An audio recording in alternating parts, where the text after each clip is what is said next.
a semente, o amor será eterno novamente. Viva o amor!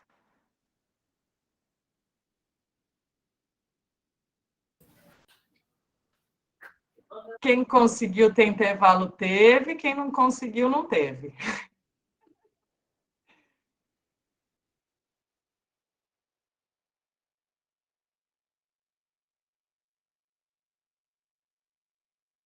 Com você, Fabi, já está gravando. Olá, pessoal. Então, agora, né, vamos começar a iniciar as apresentações, né, dos trabalhos em grupo, tá bom?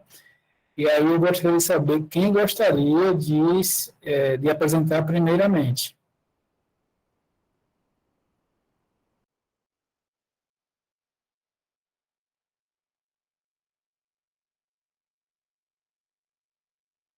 Tá bom, Eduardo.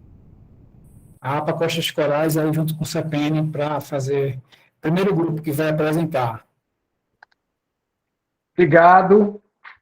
Eu vou tentar botar minha planilha aqui. Até que eu estou com duas telas, eu consigo ver tudo. Vamos ver. Deve estar carregando aí, gente.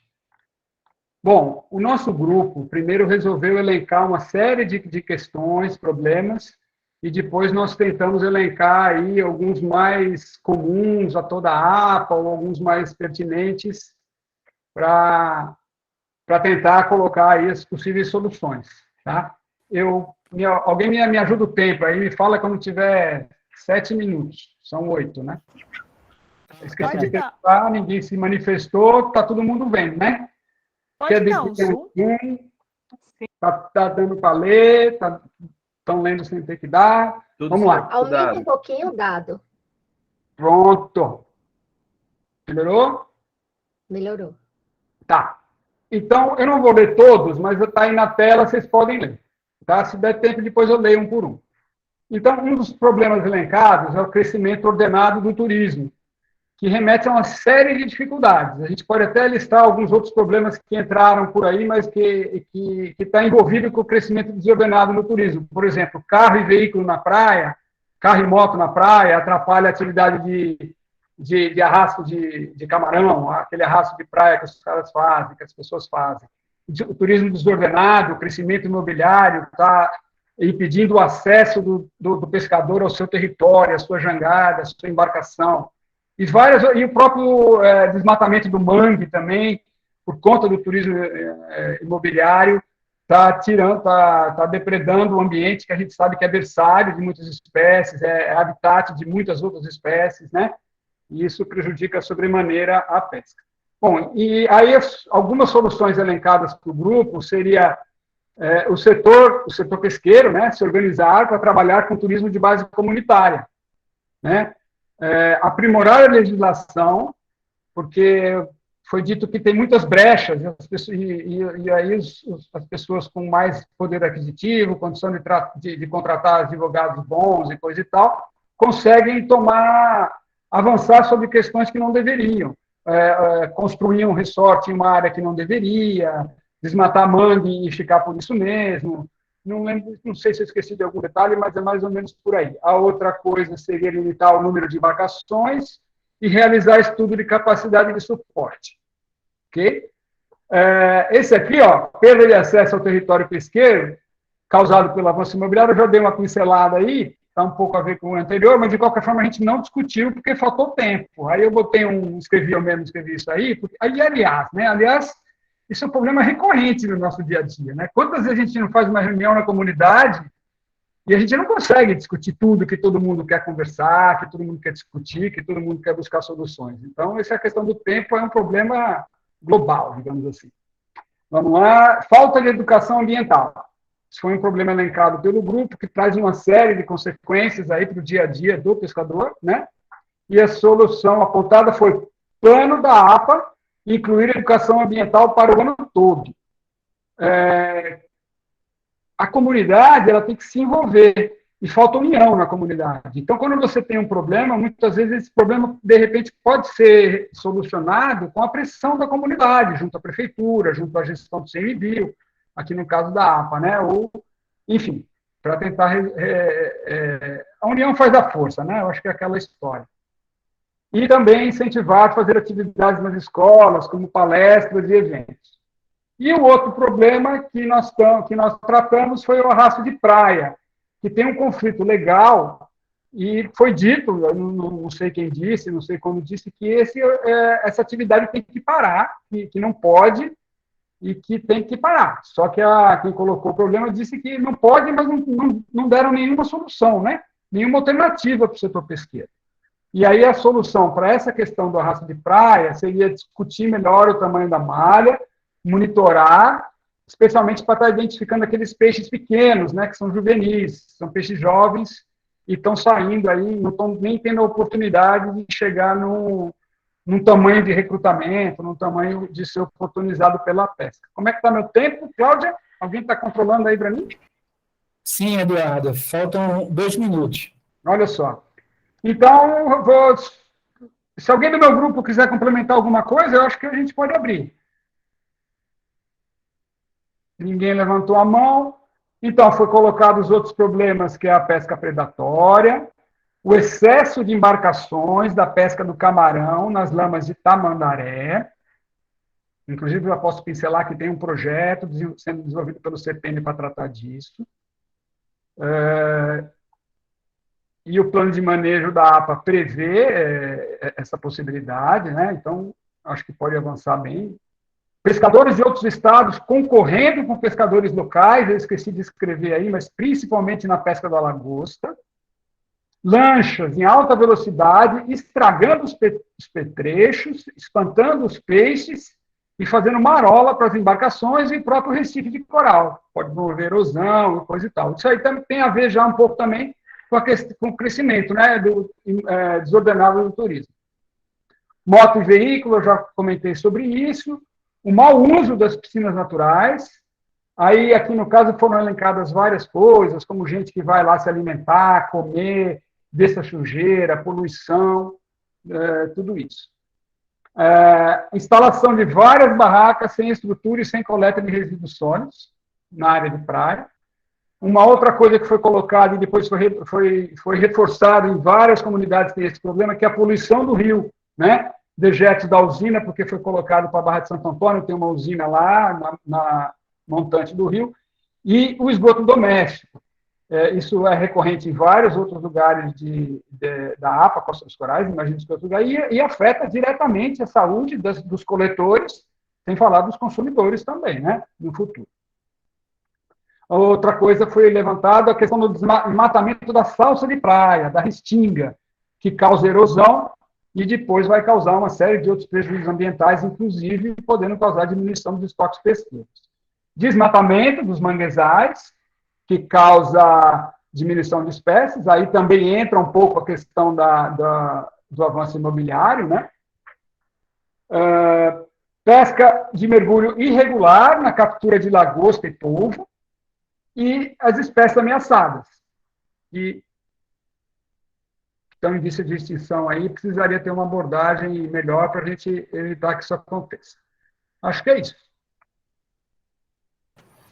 Tá, joia. Eduardo, obrigado, Eduardo, e a todo o grupo, né, da APA Costa dos Corais e CPM, obrigado pela apresentação e pelo trabalho. E agora, quem se habilita a apresentação, próximo grupo, por favor.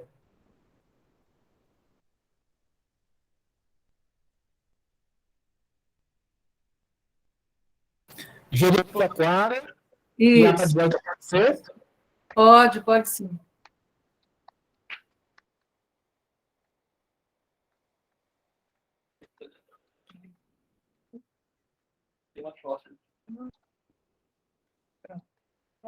Só um minuto. Quero ver aqui. Espera aumentar. Não, Vocês deixa estão eu- vendo? Aumentar? Aumento. Por favor. Aumente. Que todo mundo...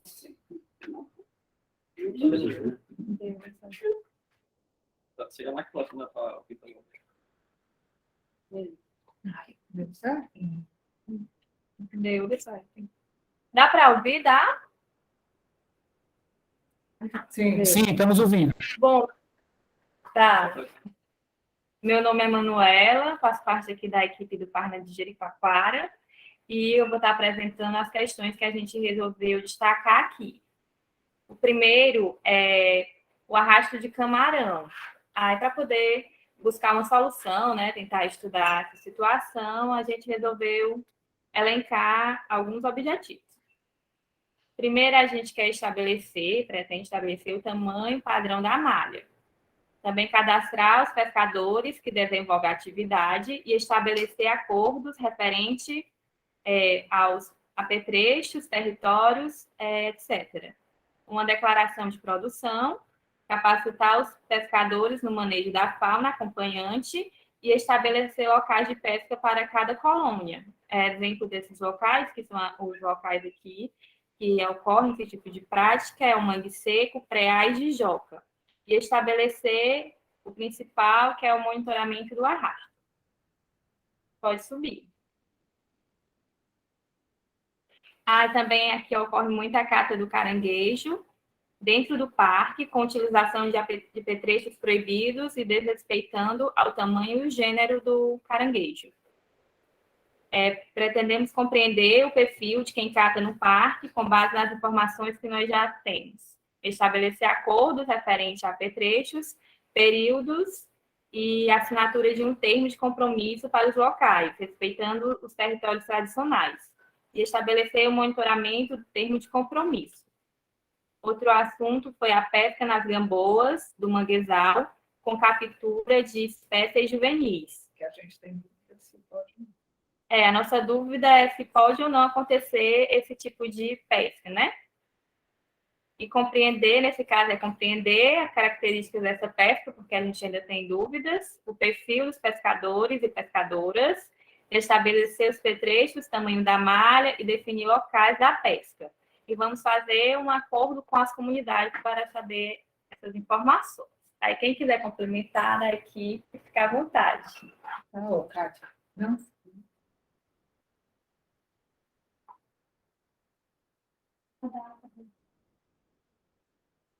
Sim. A APA do Delta, a gente não conseguiu contato com eles na participação, aí ficou só a parte de Jericoacoara mesmo. Não teve nenhum membro que pôde participar. É por isso que a gente falou só da realidade aqui de Jeri. Só isso, obrigada. Tá, joia. O Bruno está com muita dificuldade de conexão. A gente estava até tentando aqui. Tá, joia. Obrigado a todo o grupo de trabalho aí da Jericoacoara, tá bom? E agora, NGI Noronha, pode ser agora?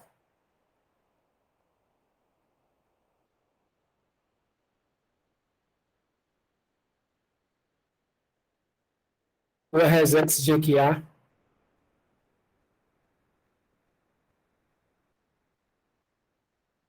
Sim, Gabriela, pode falar. Pode sim, pode sim. Bom, então, vamos lá. Eu vou deixar a câmera desligada aqui para não travar, tá? Deixa eu apresentar, né, a tela. Apresentar a janela. Deixa eu ver qual é. Essa.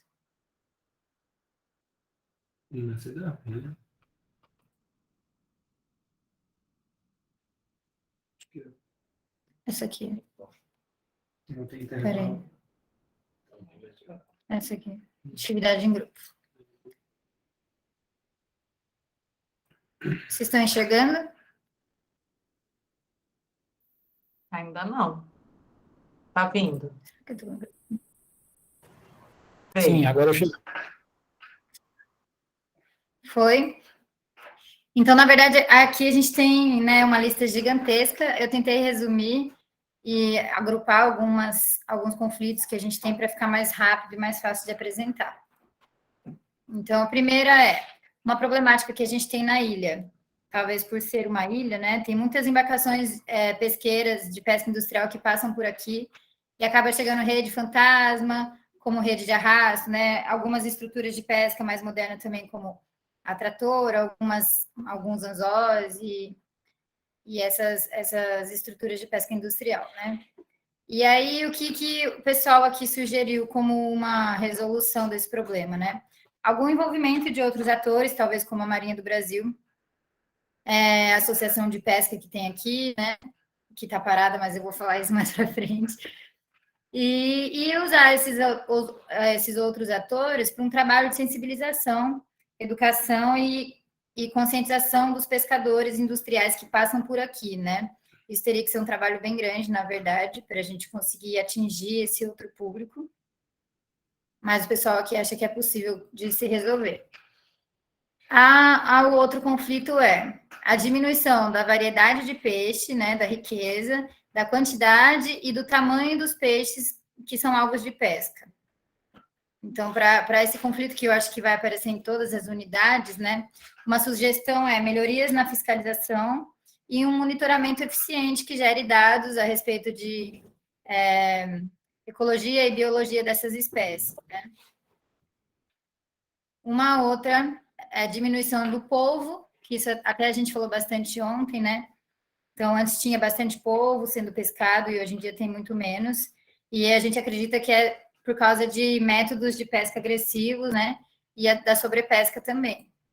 Então, essa sugestão do polvo, que até está bem plausível para a gente, né? E bem acessível também, é melhoria na gestão, como educação ambiental, limitações do tipo de petrecho, cota de captura, né? E até regularização das pessoas que têm autorização para pescar, tamanho mínimo, entre outras coisas que já foram feitas, mas que hoje em dia a gente não tem feito, mas a ideia é continuar e recomeçar a fazer esse manejo da pesca de polvo aqui. A outra sugestão, quer dizer, a outra problemática é a poluição, né, que também deve ter em todas as outras unidades, lixo marinho, derramamento de óleo. Aqui tem chegado bastante óleo ultimamente, e isso afeta diretamente as espécies, né, como os corais, peixes, caranguejos. E aí, a sugestão é medidas de gestão para limpeza oceânica, com apoio da Marinha do Brasil, embarcações com autonomia, que consigam ajudar, né, nessa limpeza de praias também, limpeza do mar, e das associações locais. Isso a gente tem conseguido fazer até, não contando com tantos atores de fora, mas o pessoal do ICMBio tem conseguido fazer uns mutirões legais e tem ajudado bastante, mas com certeza a gente precisa de muito mais ainda, né? Aí aqui tem uma questão que é praticamente o nosso maior problema, que é o crescimento desordenado da ilha, né? Em relação a turismo, em relação a embarcações, em relação a moradores também. Cada dia está chegando mais gente, né? E o nosso saneamento básico não aumenta. Então, o derramamento de efluentes só tem aumentado, lixo nas praias, lixo nas ruas. Para esse problema, a sugestão é uma gestão e ordenamento de uso público melhor, controle de entrada de moradores e de turismo na ilha. É um problema bem grande, né, também. Agora, uma motivação que a gente tem para o monitoramento também é incentivar a pesca artesanal, né? Porque essa demanda de turismo que aumenta cada vez mais aqui, ela acaba deixando a pesca artesanal um pouquinho de lado, né? Os pescadores, eles acabam, às vezes, mudando um pouco de rumo, né, de área. Então, uma ideia que a gente teve através de cursos de capacitação com pescadores, né, como se o pescador tradicional oferecesse curso para os pescadores mais jovens, e nesse curso, com apoio do ICMBio, da Associação de Pesca e até da Marinha do Brasil, nesse curso eles passassem também as regras de pesca, tamanhos de captura, área de pesca de cada peixe, onde pode capturar, né, área de reprodução, época de reprodução. Através desse curso, a gente educaria pescadores antigos, passando informação que a gente já tem, ou que a informação tradicional que eles já têm, e passaria essa informação para os pescadores mais jovens. Essa é uma ideia que ficou bem brilhante aqui para a gente.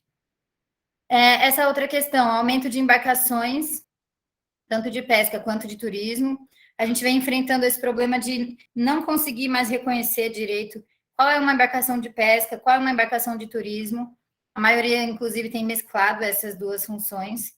E chega muito proprietário de embarcação que não conhece a ilha, não conhece regras, locais para conservação, não conhece regras de pesca, e a gente acaba perdendo esse controle. Então, uma sugestão para esse conflito seria a gente ser conscientizado também pelos moradores e pescadores locais, e não só a gestão passar essa educação. A gente também tem que ser educado por eles, né?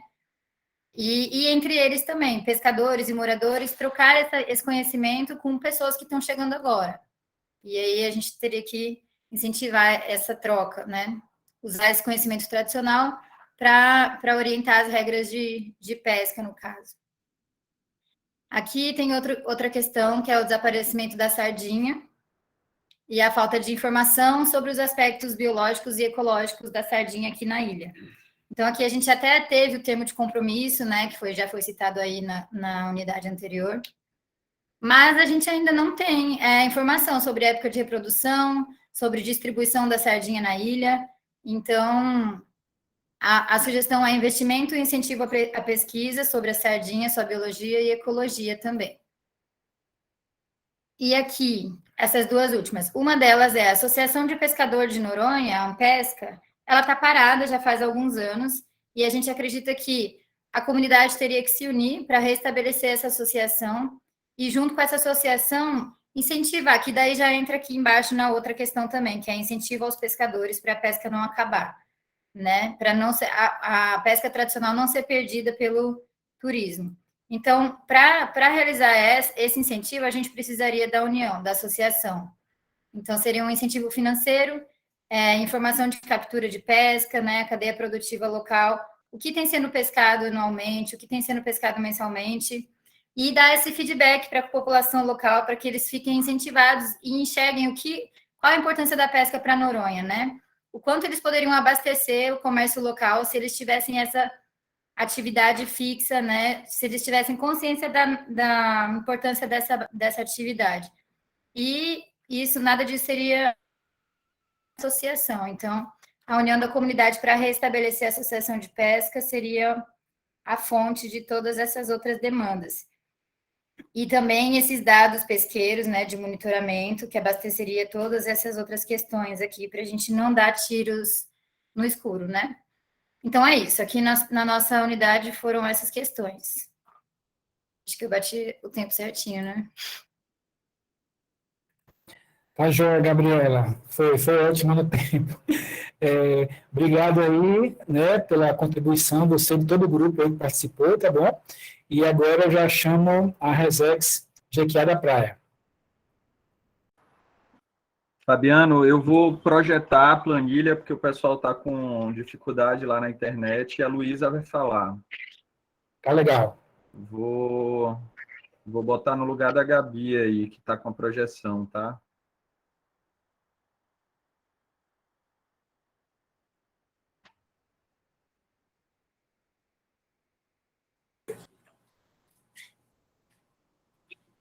Você conseguiu derrubar a dela, senão a Gabi tem que parar a apresentação lá. Tá rodando aqui o reloginho. Foi, tá indo. Pessoal, vocês estão me escutando? Sim. Então, Sim. ótimo. Temos problemas técnicos de internet por aqui. A moderação caiu algumas vezes durante o exercício, mas consegui pelo menos registrar uma boa parte. A Andrei vai projetar para a gente. Ainda não apareceu aqui, o Andrei. Acho que está no processo. Mas acho que eu vou aproveitar. Beleza. Aproveitar para ressaltar, assim, a complexidade que é o território da Resex, né? E quando você junta duas, a complexidade maior ainda, que é conseguir registrar tanta coisa, tanta informação. A gente não conseguiu preencher tudo, mas o que a gente conseguiu preencher, acho que fica como um incentivo muito gostoso para a gente trabalhar no presencial, que está chegando aí, para a gente poder aprofundar, olhando nos olhos e pensando junto, né? Andrei ainda não apareceu aqui, viu?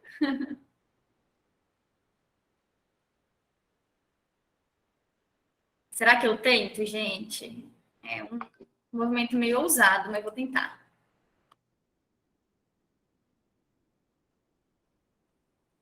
Vamos lá. Atividade no grupo. Aqui está dando como se já tivesse compartilhado. Acredito que para vocês ainda deve estar carregando. Tá, começou a carregar agora. Pronto, apareceu. Show. Então, vamos lá. A gente começou levantando algumas motivações gerais, que são essas que estão em branco, que eu vou ler. E essas foram compartilhadas pelas 2 unidades. Então, seriam motivações para o monitoramento não necessariamente focadas em conflitos ainda, né? Coisas realmente mais amplas.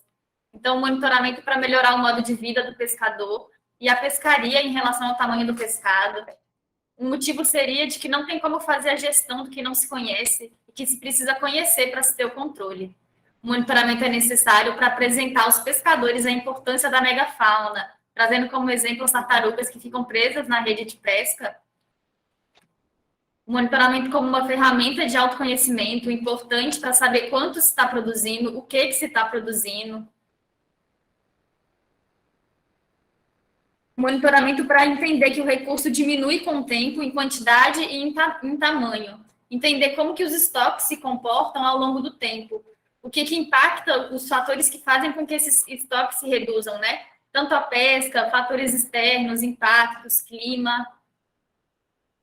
Monitoramento para fazer o manejo das espécies e o levantamento geral dos dados em relação à produção. Para destacar a importância da atividade e conseguir pressionar a gestão pública para que a gestão pública faça o cumprimento das suas atribuições nessa temática, para entender as oscilações anuais, sazonais e interanuais da pesca. E aqui a gente já entra nas problemáticas mais regionais. Eu coloquei em laranjinha as coisas que estão relacionadas à Cal-Goiana, e depois vem a parte da Lagoa do Jequiá. Então, primeiro falando da relação dos crustáceos e dos moluscos, foi trazido que um conflito, assim, na verdade, uma problemática, é que as espécies estão desaparecendo com o tempo, que alguns tipos de molusco que eram encontrados antigamente na região não existem mais. Aí foram trazidos alguns nomes, essa hora caiu várias vezes, e eu não consegui pegar os nomes, mas depois a gente pode complementar. E que esse desaparecimento, ele veio ao longo do tempo, ele na verdade já era falado pelas pescadoras da região, né, de que estava diminuindo, que era necessário ter fiscalização, mas como não foram tomadas muitas ações, aí ocorreu esse desaparecimento mesmo da espécie, né. E a mesma coisa para os peixes, algumas espécies de peixes na região também desapareceram, e isso tem alguns fatores que influenciam, né, que estão como razão desse desaparecimento, como, por exemplo, o tamanho da malha das redes de pesca, mas também fatores externos, como, por exemplo, os agrotóxicos que são jogados na água e que prejudicam a reprodução da espécie e toda a sua cadeia alimentar. Foi falado também que esse agrotóxico que ele é jogado, ele influencia não só na espécie do peixe em si, mas também nos plânctons, que é o alimento, por exemplo, da sardinha. Aí você pega essa rede de pesca, tanto que ela é complexa, né? Se você tem um agrotóxico que faz com que diminua a quantidade de plâncton, isso diminui a sardinha e isso acaba trazendo consequências muito sérias para o pescador artesanal que tem isso como seu sustento, né?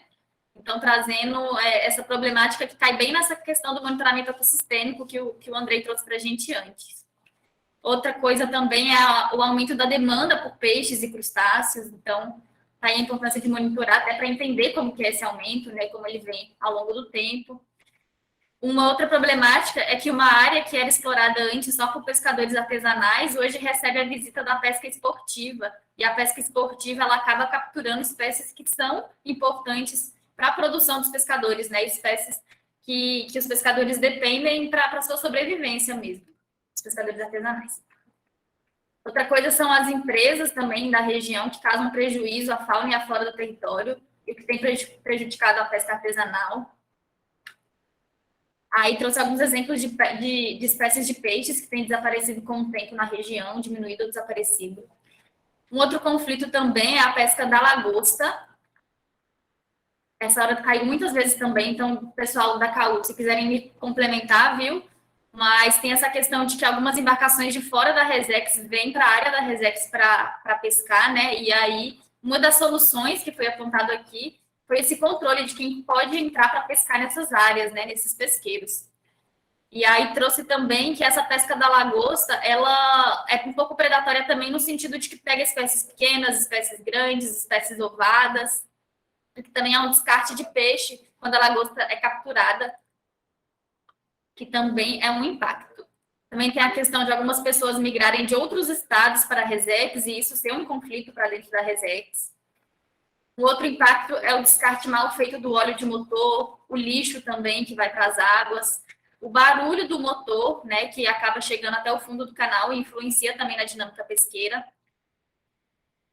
E, por fim, essas grandes empresas de mineração, da agroindústria, principalmente do açúcar, e um porto flutuante também, que eu não entendi se é um porto que já está sendo construído ou se é um projeto, mas que vai ficar cerca de 3 a 5 quilômetros da unidade, que tem influência direta na área da Resex.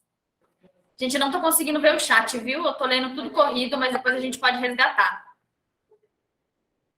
Ah, vi ali, ó, Severino dos Santos. A pesca da lagosta não é dentro da Resex, apenas das áreas de desembarque e de manutenção das embarcações é feito dentro da Resex.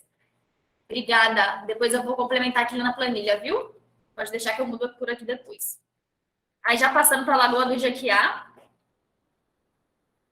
Aqui a gente falou um pouquinho sobre a questão do defeso, né? E aí uma solução do defeso seria a criação do seguro não só do camarão, o seguro defeso não só do camarão, mas o seguro defeso para alguns peixes também. Como motivação do monitoramento, trazer que é importante monitorar para que os pescadores eles possam saber o quanto é importante o saber que eles têm dentro da pescaria e como fazer uma pescaria de qualidade também. E trazer essa reeducação para os pescadores também sobre esse seguro defeso, né? E ter esse monitoramento para entender como as espécies estão se comportando com o tempo.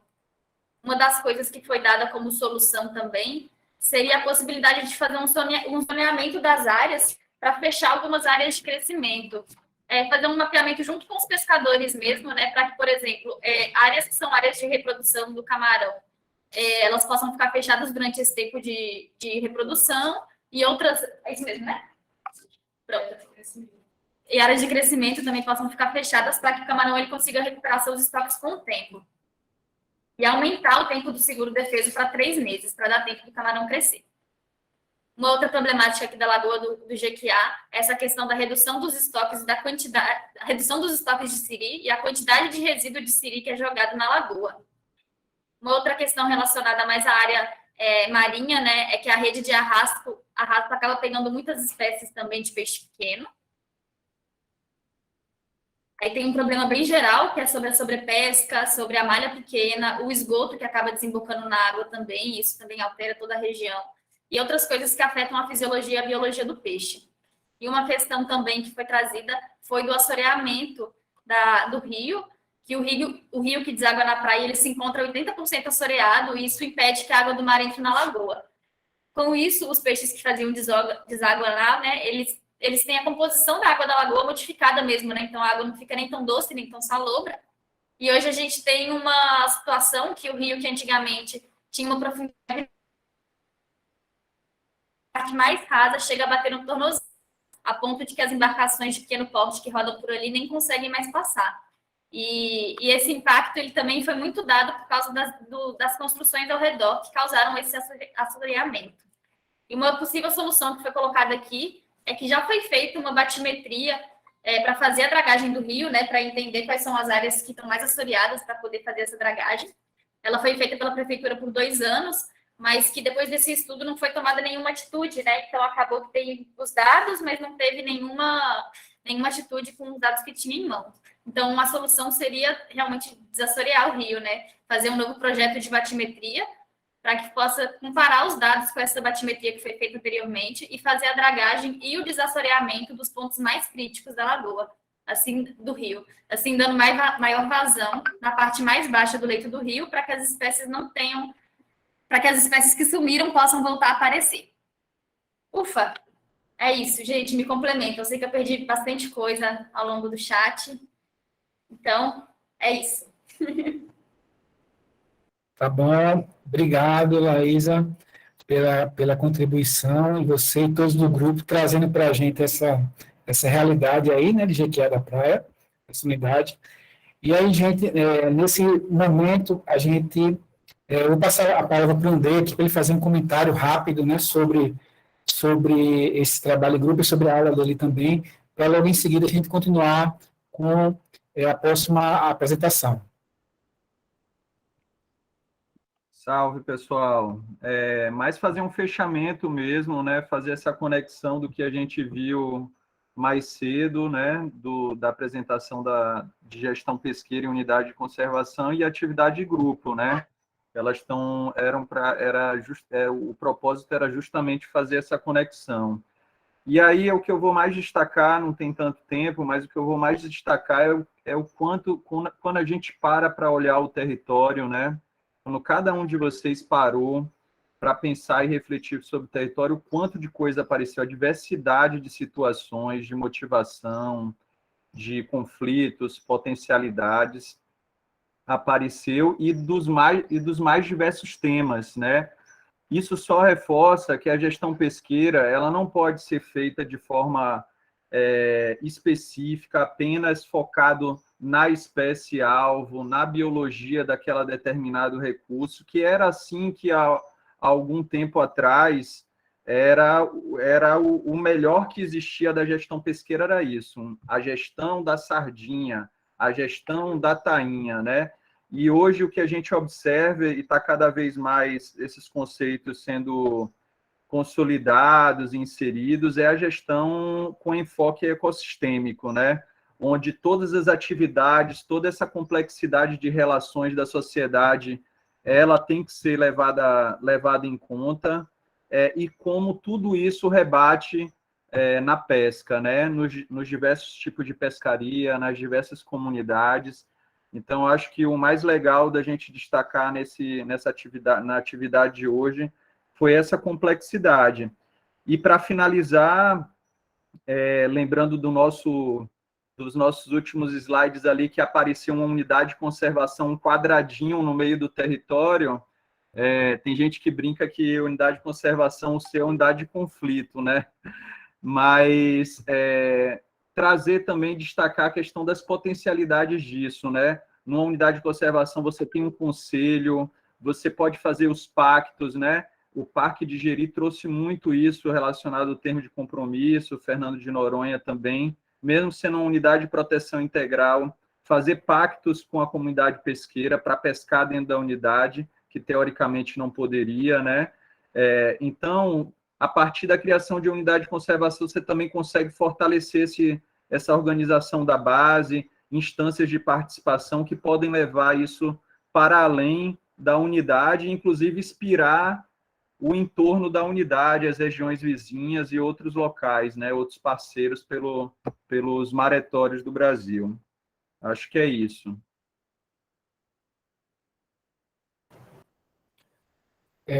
Andrei, muito obrigado, Andrei, pela apresentação. Obrigado por todos os participantes do GTs, né, que trouxeram essas realidades locais para o nosso conhecimento aqui. E agora, né, vamos ter a próxima apresentação, né, a apresentação do Leonardo Pacheco, que é analista ambiental, né, do ICMBio, aqui no CEPEN.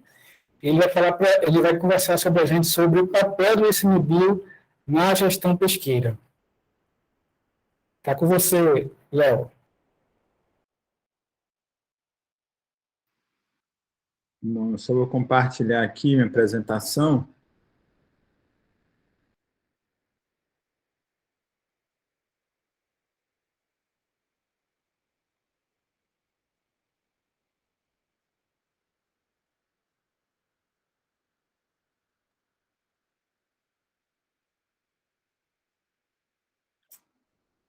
Gente, eu vou ter que encaminhar para alguém, porque eu não consigo dar upload. Põe no grupo, Léo.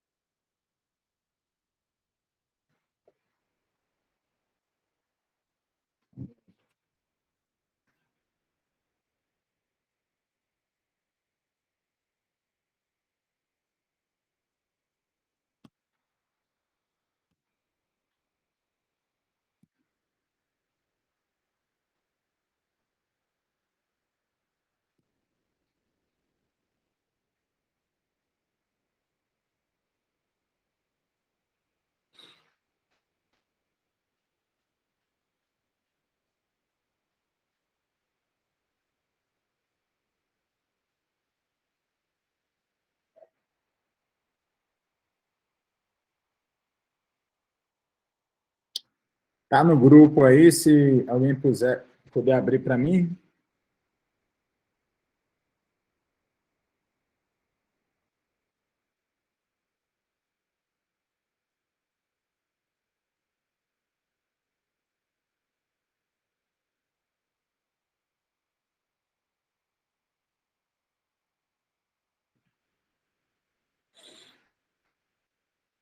Alguém pegou?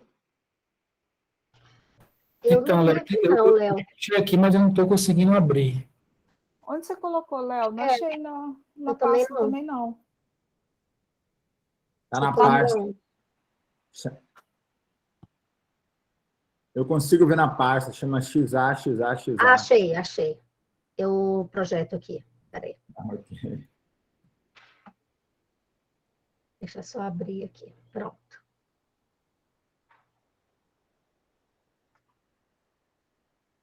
Um, dois, três e... Foi? Foi, isso aí, Claudinha. Deixa eu botar para... Pronto. Então, pessoal, boa tarde, né? Novamente, a gente vai falar agora sobre as competências do ICMBio na gestão pesqueira em UCs. Eu tenho mais alguns temas no final aí, que são algumas provocações que eu gostaria de fazer a vocês, mas caso a gente tenha tempo, né? Caso não tenha, tudo bem. Próximo. Então, em 2007, o ICMBio ele foi criado, né? A gente já tinha o IBAMA antes, mas em 2007 ele foi criado, tendo como uma das suas principais finalidades executar as ações da Política Nacional de UCs, né? Relacionadas à proposição, implantação, gestão, proteção, fiscalização e monitoramento das UCs. Tá? Isso foi em 2017. Próximo. Desculpa, 2007. Então, hoje, o ICMBio ele é responsável pela gestão de 325 UCs, tá? No Brasil todo. Desse total, 180 são de uso sustentável e 145 de proteção integral. Vamos ver agora o que é isso, né? Próximo. Então, como é que está definido as UCs as unidades de conservação no SNUC, né? São espaços territoriais. Eu vou pensar as partes que eu acho que são, assim, de fato, mais relevantes para a gente, né? Então, são espaços territoriais com objetivo de conservação e com limites definidos, né? Sob regime especial de administração, ao qual se aplicam garantias adequadas de proteção. Então, são áreas, né, que são destinadas para uma finalidade específica, né, vinculada à conservação dos recursos naturais e do uso sustentável também, tá? As UCs, elas se dividem em dois grupos específicos. O primeiro grupo é das UCs de uso sustentável, né? Das unidades de conservação de uso sustentável, né? Aonde você tenta, né? Aonde você compatibiliza o uso dos recursos naturais com a conservação, certo? E aí nós temos alguns exemplos aqui, como a APA, né? A APA Costa dos Corais, a Resex Jequiá da Praia, né? A Resex de Acaú, Goiânia também, né? E nós temos um outro grupo chamado as Unidades de Proteção Integral, que elas estão destinadas ao uso indireto dos recursos naturais. Isso aqui é o que está na lei, tá? E aí entra o Parque Nacional e a Reserva Biológica. Como a gente pode ver no Parna de Jeri, o buraco é um pouco mais embaixo, assim, né? Nessas áreas que foram criadas para não ter ninguém dentro, hoje tem bastante gente, né? Na verdade, quando elas foram criadas, já tinha bastante gente dentro, né? Próxima. A gestão dessas áreas, ela se faz por meio de uma série de instrumentos, né? Mas eu vou trazer 3 aqui para vocês, que eu acho que são super relevantes para o trabalho que a gente vai realizar, né? O primeiro é o plano de manejo, né? Que é um documento onde você estabelece regras para a área como um todo, né? Então, para o C como um todo, onde você vai também discutir zoneamento, né? Ou seja, qual área vai ser utilizada para qual finalidade, especificamente, né? E que deve ser usado também para estabelecer normas para o uso e manejo dos recursos naturais, tá? Um outro instrumento que é interessantíssimo é o plano específico, né? Esse é um documento que ele vai tratar de temas mais específicos mesmo, né? Então, a pesca artesanal, a pesca do polvo, a pesca da lagosta, o uso da área da APA pelas jangadas, né? Como um todo. Então, ele vai tratar de temas muito específicos, né? E, no caso do termo de compromisso, ele é um instrumento que é firmado com as comunidades de unidades de proteção integral, né, onde se definem normas para o uso dessas áreas também, né? Enfim, legalmente, os termos, eles são os termos de compromisso são instrumentos que têm um tempo de validade, assim, né? Mas o que a gente vê na prática é que a gente tem termos aí que foram feitos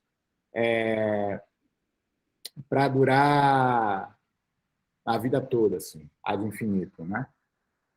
Próximo. Próximo. Tem um anterior, Claudinha. Isso. Então, assim, quando a gente fala da pesca dentro do ICMBio, a gente tem algumas coordenações que eu acho que é mais interessante da gente estar colocando luz sobre elas, né? Uma delas é a coordenação geral das populações tradicionais, tá? Que tem como principal objetivo planejar, promover e coordenar ações relacionadas ao uso sustentável dos recursos naturais, certo? As políticas públicas, reconhecimento e fortalecimento de direitos de populações tradicionais e instrumentos de gestão para o uso dos recursos naturais e do território das populações tradicionais, certo? A CGPT, ela tem ligada a si 2 outras coordenações, né? Uma delas é a que a gente vai ver em seguida. Próximo. Que é a COPROD, né? A COPROD é a coordenação de produção e de uso sustentável e a ela compete coordenar, né, a elaboração dos procedimentos técnicos que orientem o manejo e o uso dos recursos naturais, né? E uma outra atribuição é orientar o acesso aos mercados de produtos da sociobiodiversidade, né? em articulação com populações tradicionais. Tá? Próximo. Aí a gente vai falar também da COP-CT. A COP-CT ela tem um papel importante, né? Porque ela vai trabalhar com a coordenação da implementação de políticas públicas para povos e comunidades tradicionais. Dentre eles, a questão do cadastro de moradores e cadastro de pescadores também. Tá? Próximo.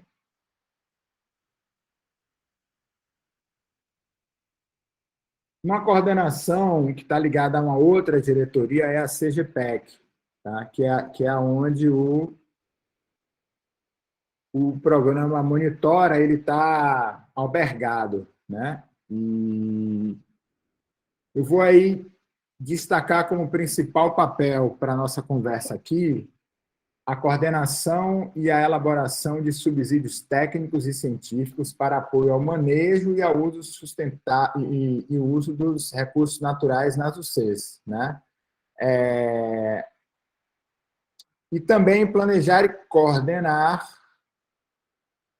as ações relacionadas ao Programa Nacional de Monitoramento da Biodiversidade. Tá?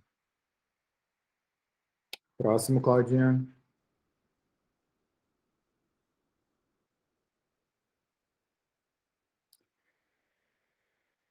Então, como eu disse ontem, dentro da CGPEC, a gente tem a Comob, né, que é uma outra coordenação, e ela é responsável por gerar informação para avaliação e efetividade das UCs. Né? E ela coordena também a elaboração de informações técnicas e científicas, né, do programa Monitora para subsidiar ações de manejo da fauna e da flora. Né? Próximo. E o CEPN, né, nós temos hoje no Brasil, né, ligadas ao ICMBio, vários centros, mas eu vou tratar exclusivamente do centro do Nordeste, né, que é o CEPN.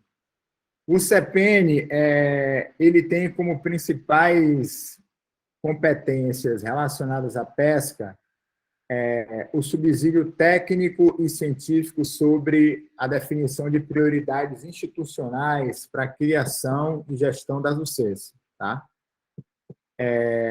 Além disso, subsidiar o ordenamento pesqueiro no Mar do Nordeste, né? Principalmente nas UCs federais costeiro-marinhas. Próximo. E, mais especificamente, o que está posto para as UCs é que elas têm a competência de propor e implementar as atividades locais de monitoramento da biodiversidade e de implementação do ordenamento da pesca nas UCs. Né? Então, o esquema que a gente tem a partir, né, disso tudo são aí 3 das nossas principais diretorias, né, dialogando com os centros e aportando dados para o C, para que ela possa fazer essa parte da implementação dos instrumentos de gestão que vão dar base para gestão pesqueira nas UCs. Né?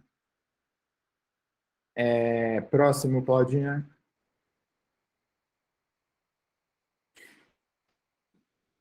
Fabiano, qual é o meu tempo aí?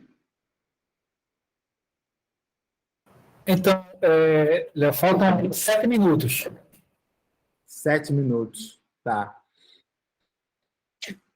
Gente, eu fiz aqui mais alguns slides, mas eu vou ser muito rápido neles, né? Nós temos aí uma definição legal de pesca artesanal, né? Que todo mundo conhece, que a A pesca comercial artesanal, quando praticada diretamente por pescador profissional de forma autônoma ou em regime de economia familiar, né? Com meios de produção próprios ou mediante contratos de parceria, desembarcado, podendo utilizar embarcações de pequeno porte, que são consideradas aquelas com uma arqueação bruta menor do que 20, né? Próximo. E aí, a lei da pesca, ela estabelece como condição prévia para a realização da pesca a inscrição no RGP, né? Próximo slide. Desde 2014 que isso não vem sendo feito, né? E aí, no ano passado, a SAP lançou o CIS RGP, né? 4.0, que teoricamente serviria para cobrir toda essa lacuna que ficou aí, né, durante esses últimos anos em relação ao cadastramento dos pescadores, né? A gente sabe que tem uma série de problemas. A secretaria ela chegou, inclusive, a estender o prazo para que os pescadores se cadastrassem, né? Próximo. E aí, lá no decreto 10.827, de setembro de 2021, fica estabelecido que a Secretaria de Aquicultura e Pesca compete conceder licenças, permissões e autorizações no território nacional, né? Mas lá embaixo, no parágrafo único, quando ele vai definir território nacional, ele exclui unidades de conservação federal, sem prejuízo das licenças ambientais previstas na legislação. Ou seja, nesse momento, a SAP ela abre mão de emitir licença e emitir também outros instrumentos, né, como autorizações e permissões nas UCs. Tá? Próximo. É importante a gente também pensar no seguro-desemprego do pescador artesanal, porque a gente tem visto que, com essa questão do monitoramento, essa é uma questão que tem sido colocada com uma certa delicadeza, né? Porque para que o pescador receba o seguro, é necessário que ele não exerça nenhuma outra atividade aí no período de 12 meses, né? E próximo slide.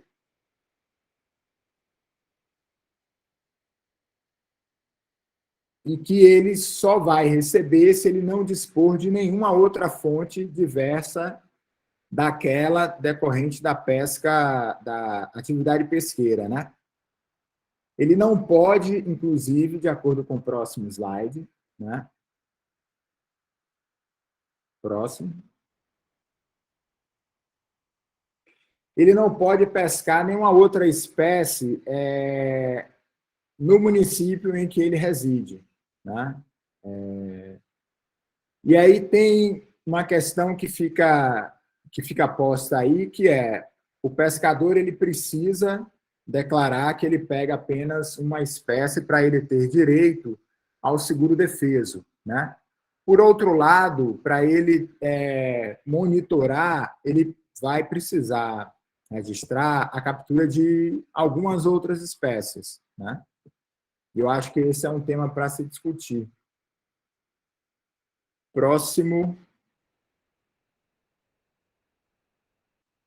Próximo.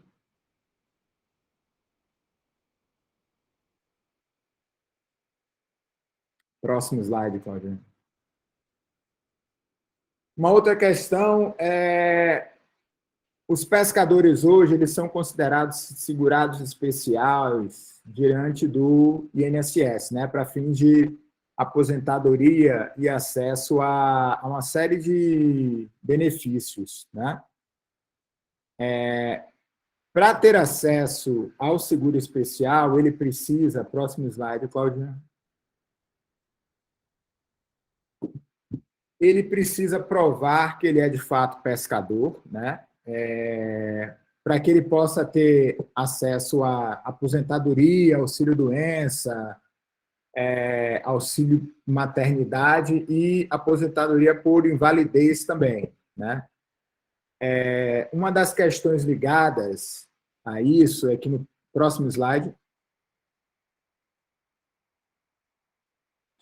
é que provar diante do INSS que se é pescador efetivamente tem se mostrado para muitos pescadores uma atividade muito complicada, assim, né? Muito difícil. E aí é importante a gente pensar como é que essa dificuldade ela pode se articular com a questão do monitoramento da pesca, né? Porque ali você vai ter um registro que lhe permite dizer que você é, de fato, pescador, né?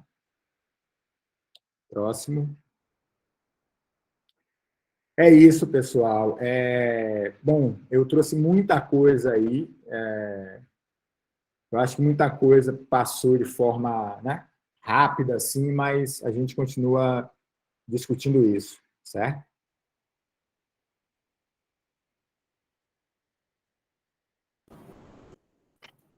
Obrigado, Leonardo, pela apresentação, trazendo aí para a gente, né, o papel do Estado na gestão pesqueira, né? Muito legal.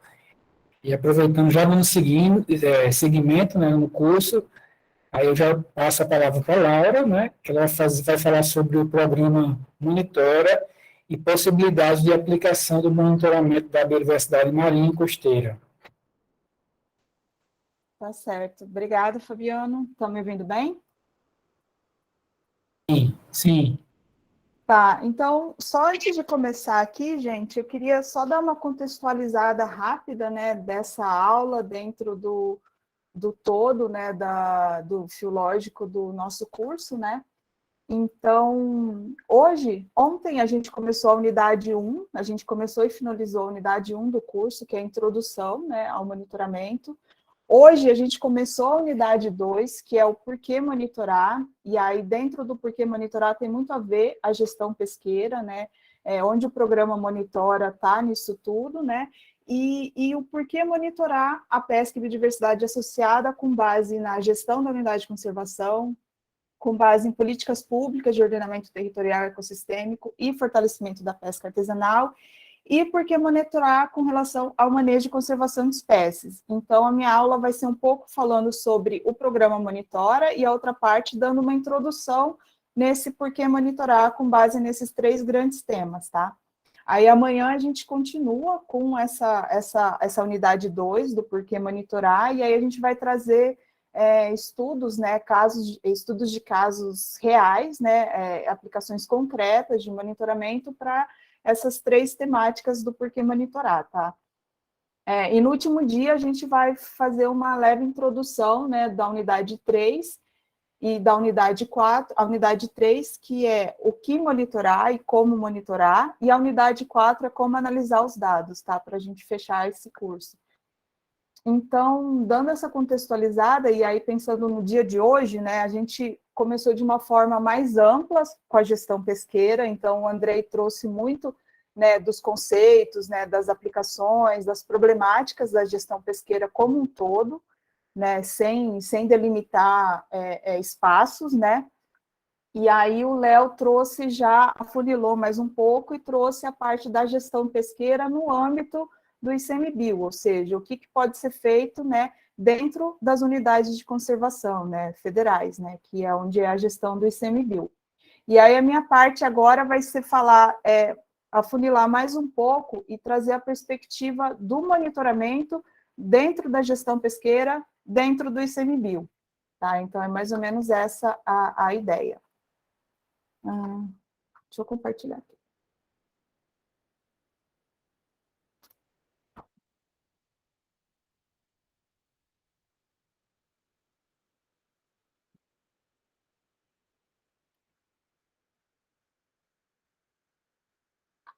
Tá ok? Eu parei de ver todo mundo.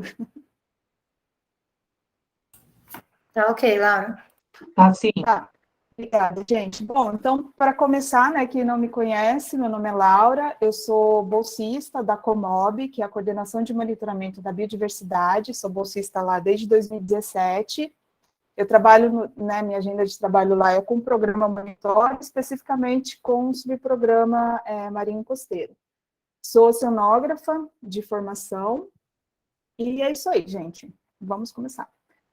Então, conhecendo o programa Monitora. Então, a ideia principal é o que o monitoramento possibilita, né? Para que monitorar? Então, com o monitoramento, a gente consegue identificar ameaças à biota, né, aos organismos, avaliar o progresso em direção às metas de conservação, se está indo bem ou não, gerar alertas em caso de declínio ou crescimentos populacionais, assim, de forma irregular, analisar tendências em diferentes cenários de ameaça, pressão, apontar lacunas de conhecimento, reconhecer padrões que antecedem eventos extremos, avaliar a efetividade do manejo. Então, muitas unidades falaram, né, sobre manejo, né, de polvo, do camarão, de sardinha, né, então tem a ver também, a gente precisa conhecer, né, como, acho que foi como GQA, né, como a Luísa trouxe, que achei bem interessante, né, a gente precisa fazer a gestão de algo que se conhece, né, então é mais ou menos por aí, né, e avaliar a efetividade da conservação da biodiversidade. Bom, nesse contexto, a gente tem o programa Monitora, né, que ele é um programa de monitoramento da biodiversidade do ICMBio, tá? Ele foi instituído, né, em 2017 e atualizado com a instrução normativa agora, recente, de 2022. Como principal característica, né, esse programa, ele é construído, né, para ser um programa de monitoramento para ser aplicado por um longo período de tempo. Então, não é uma coisa específica para se monitorar, responder e acabou. Não. É para ter uma duração longa, para ter uma base de dados, né, robusta, né, uma quantidade de informações constante, que possa ser conseguida de forma constante, né, e de forma espalhada ao longo de todo o Brasil, né? Então, a gente trabalha muito com protocolos, como se diz, minimamente padronizados, né, que possibilita a comparação de informações entre as unidades de conservação, né? Então, um programa de longa duração, participativo, de base comunitária. E a ideia também desses protocolos principalmente ter protocolos básicos, né, que é possível fazer essa comparação, como eu comentei, e a ideia é que não necessite de especialistas, né, para a aplicação dos protocolos, né, então não precisa de especialista, né, a gente pensa na possibilidade de ser viável, de ser implementado, né, e de forma mais barata possível, né, e ele é construído de forma participativa e tem um equilíbrio muito grande entre os diversos interesses relacionados ao monitoramento. Então, tem um equilíbrio entre o rigor científico, né, tem um equilíbrio entre a possibilidade de logística da unidade de aplicar esse protocolo, e tem também o equilíbrio entre os interesses, né, e também os conhecimentos das comunidades locais. Então, junta tudo isso, né, e a gente consegue chegar e falar a mesma língua com esses protocolos, tá? Eu não vou falar muita coisa do programa Monitora, porque a gente tem um tempo curto, tá? Eu deixo aqui o link, né, das publicações, quem quiser conhecer um pouco mais, né, tiver mais interesse. Eu não sei, Gabi, se tiver por aí, que puder colocar no chat esse link, tá, gente? São as publicações do programa Monitora, então quem tiver interesse, acessa o site, rola a página até o final. Aí, no final, tem materiais de apoio, tem toda a legislação envolvida, tem artigos, tem outros documentos relacionados ao programa, tá? Então, pelo tempo, assim, desculpa, mas não vai dar para falar muita coisa, né? Mas, de forma geral, como que está estruturado o programa Monitora? Ele tem 3 subprogramas, né? O subprograma terrestre, sendo florestal o componente pioneiro, né? Foi o primeiro a ser estruturado dentro desse programa. A gente tem o subprograma aquático continental e temos o subprograma marinho e costeiro. Esse curso de pesca, ele é referente ao alvo pesca e biodiversidade associada. é um alvo de monitoramento que está dentro dos componentes do subprograma Marinho Costeiro, tá? Só para a gente se situar dentro do Monitora, onde que a gente está, assim, de forma bem breve, bem breve. Aqui, né, é só para ilustrar algumas ações de monitoramento, alguns cursos de capacitação que ocorreram ao longo dos anos, né.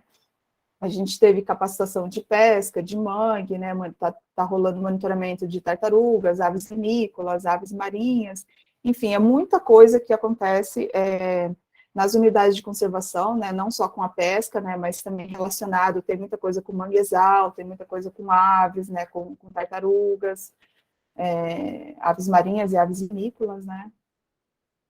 E a gente está estruturando outros componentes ainda. O subprograma Marinho Costeiro, ele não está fechado, né? Então, a gente está ainda em processo de estruturação de alguns componentes. Bom, aqui, né, como eu falei, peço desculpas de ter apresentado de forma muito breve, mas aqui eu fecho essa primeira parte de ter uma noção do que é esse programa de monitoramento, né? E aí agora eu vou começar a segunda parte, que fala sobre o porquê monitorar a pesca e biodiversidade associada, né? Então, assim, tem muita relação com alguns pontos aqui que o Léo já falou, então eu não vou repetir, né? Mas, no caso, o primeiro grande tema desse porquê monitorar seria para a própria gestão das unidades, né? Então, para fazer a gestão do território de forma participativa, né? E, assim, acho que, antes de mais nada, para fazer a gestão, precisa conhecer, né, o que se tem da pesca na unidade. Então, aí, pensando nisso, para amanhã, a gente vai ter a fala do Johnny, né, Johnny da Confrem, ele vai falar sobre o diagnóstico da pesca na APA Costa dos Corais, então, acho que é um primeiro passo, né, para ter o conhecimento da pesca na unidade, para daí começar a fazer o planejamento, né, do porquê monitorar, como que vai monitorar, né, e como analisar os dados, mas, antes de mais nada, precisa ter o conhecimento, né, sobre a unidade. O plano de manejo, né, o Léo já falou, e aí dentro do plano de manejo, né, eu vou destacar aqui o plano específico, né, que pode ser o plano de gestão local. O plano de gestão local, ele é específico para espécies ameaçadas, né, para você ele é um instrumento exclusivo dentro de unidade de conservação que torna-se possível o uso sustentável de algumas espécies ameaçadas, tendo o monitoramento como uma obrigatoriedade para mostrar que está sendo feito esse manejo está sendo feito de forma adequada, tá?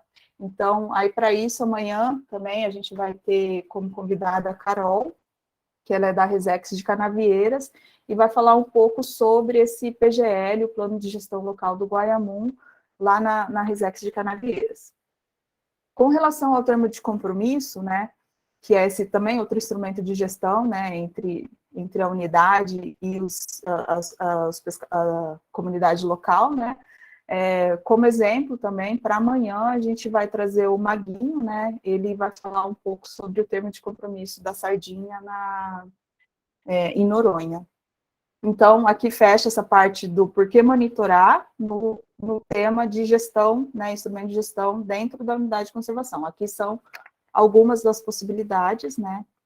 Depois, o segundo grande tema dentro desse porquê monitorar é acessar políticas públicas, né, acessar e fazer políticas públicas de ordenamento territorial, ecossistêmico e fortalecimento da pesca artesanal, que é muito importante essa relação, né, entre a conservação e a pesca artesanal nos maretórios, né, nos territórios pesqueiros, e dessa importância também, né, do monitoramento participativo, como ele pode empoderar as comunidades pesqueiras, né, com geração às políticas públicas, e também para mostrar o quanto que essa comunidade, ela é um setor produtivo dentro da economia regional, né, dentro da economia local. Então, como os pescadores artesanais, eles produzem, né, eles geram renda, geram economia na região, e muitas vezes não são valorizados, né, não tem essa visibilidade que precisa ter, né, então, essa ideia de ter dados, de ter informação para poder se tornar mais visível, digamos assim, né.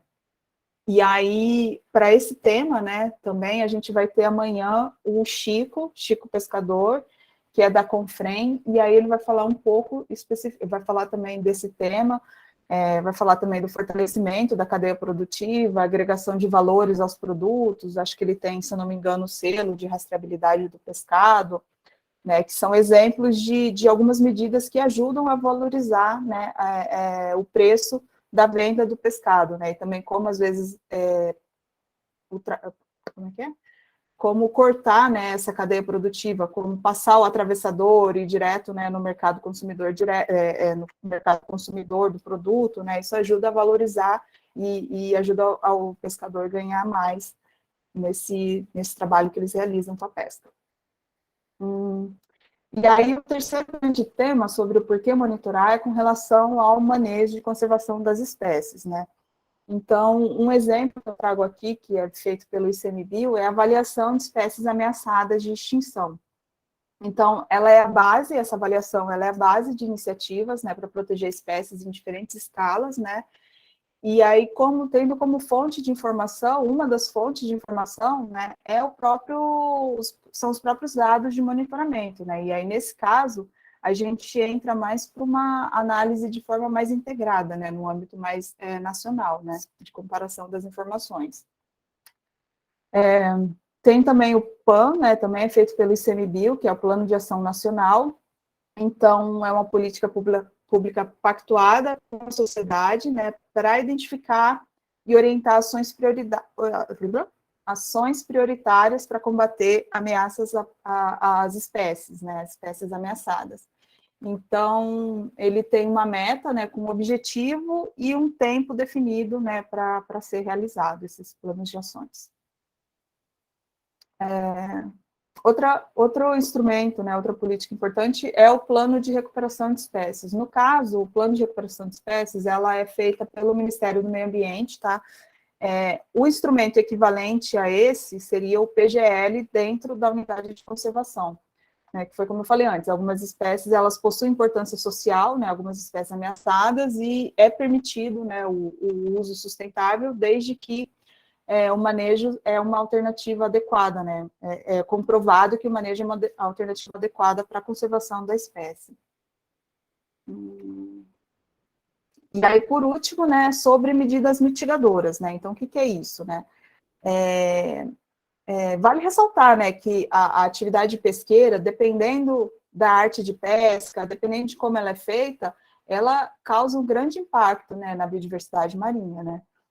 E aí as medidas mitigadoras, elas servem para ajudar a reduzir alguns impactos, né? Então, aqui são dois exemplos, né? O primeiro aqui são adaptações que foram feitas na rede pelos pescadores, né, da Apanhatomirim, lá no sul. Eles, com os dados de monitoramento, eles que realizam, né, o automonitoramento do camarão lá na região, e eles resolveram testar e aplicar algumas medidas, né, de tamanho de rede, né, algumas adaptações nas redes, para ver como é que fica a captura dos camarões. E o resultado foi muito positivo, né, com esse trabalho que eles fizeram, né.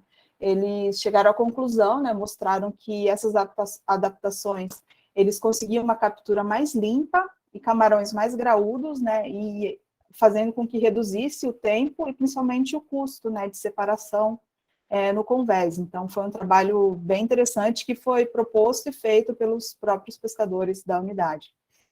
Aqui, outro exemplo de medida mitigadora por exemplo, para reduzir a captura incidental, né, de espécies que não têm interesse comercial, como, por exemplo, a tartaruga marinha. E aqui eles usam tipo uma tela, era como se fosse uma peneira, né, na rede, que aí a tartaruga não para e consegue escapar. E aí eu trouxe um videozinho aqui, é bem rápido, para vocês poderem ver como é que funciona. Alguém pode me dizer, tá passando o vídeo? Não. Não está Oi? passando vídeo. Não, Não. não está no Laura. Ô, Laura, eu acho que para compartilhar até o vídeo, você tem que colocar a tela inteira, compartilhar a tela inteira. Do teu computador. Uai, eu achei que eu tivesse compartilhado a tela inteira. Espera aí, gente.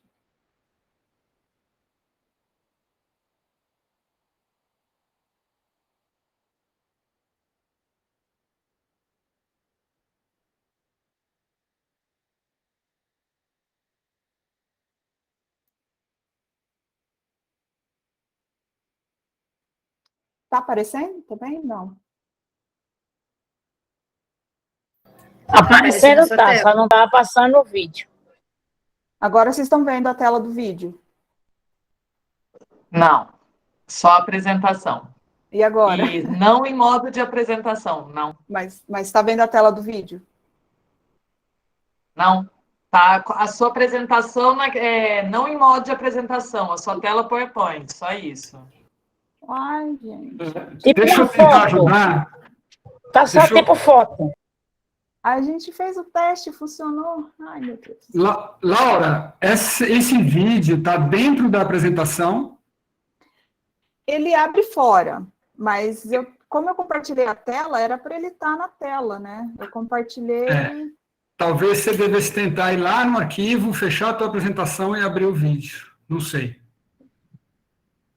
Realmente é muita coisa eu para vou tentar mais uma vez aqui Tá. Porque da outra vez eu Muita testei coisa. assim, funcionou. Vamos ver se vai.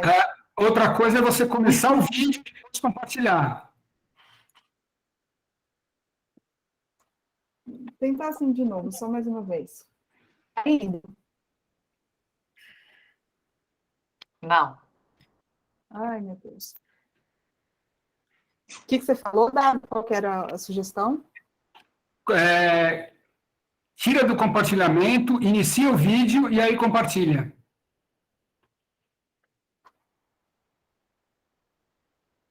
Está carregando alguma coisa, a tela está preta. Ah, descarregou.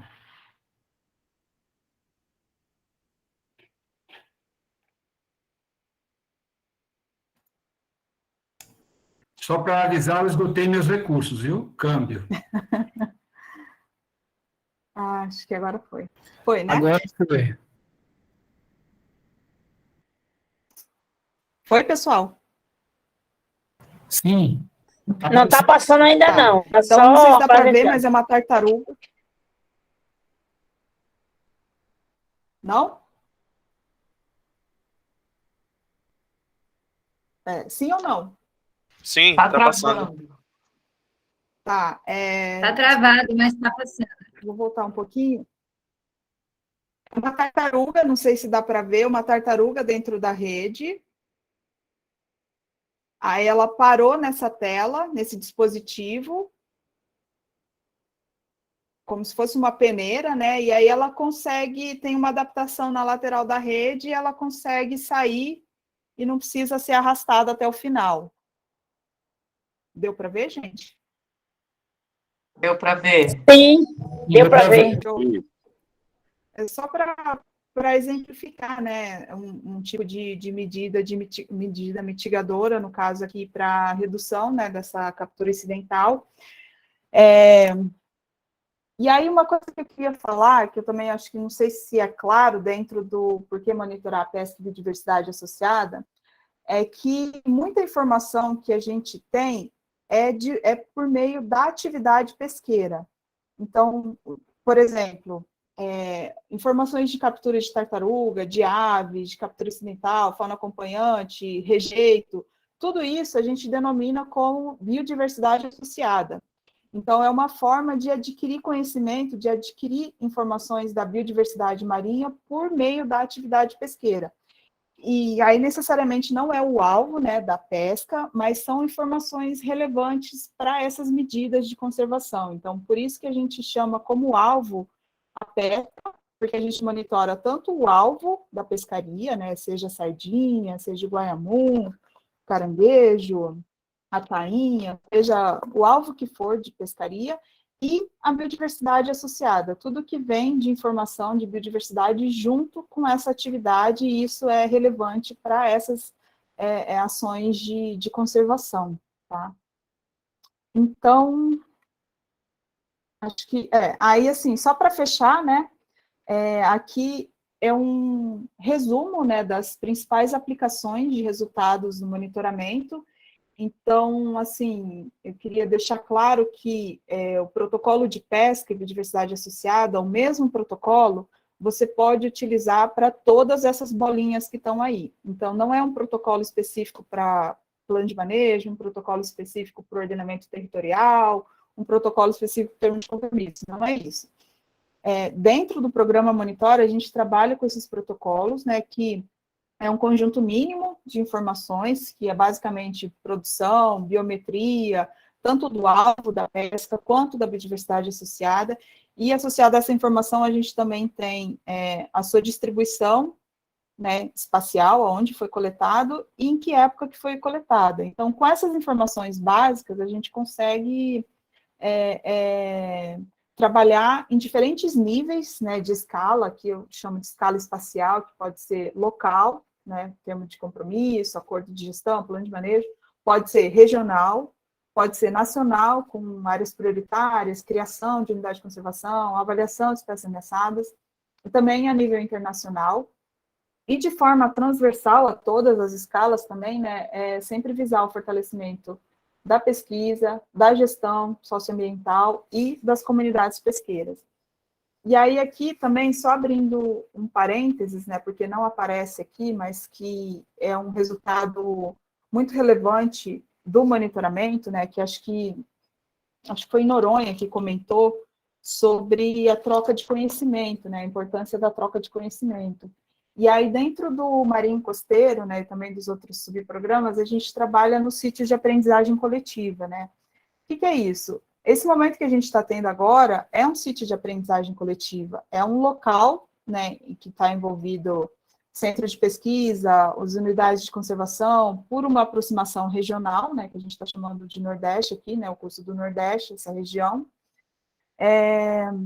E aí, nesse curso, a gente está fazendo essa troca de conhecimentos, futuramente a gente vai começar o monitoramento, e quando começar o monitoramento vai ter discussões, vai ter troca de figurinhas, vai ter intercâmbio, e aí, nesse sentido, eu destaco que a gente tem em andamento o sítio de aprendizagem coletiva do litoral amazônico, né, que tem lá o apoio do CEPNOR, das UCs do Salgado Paraense, os CEs de Bragança, do NGI de Maranhão, São Luís.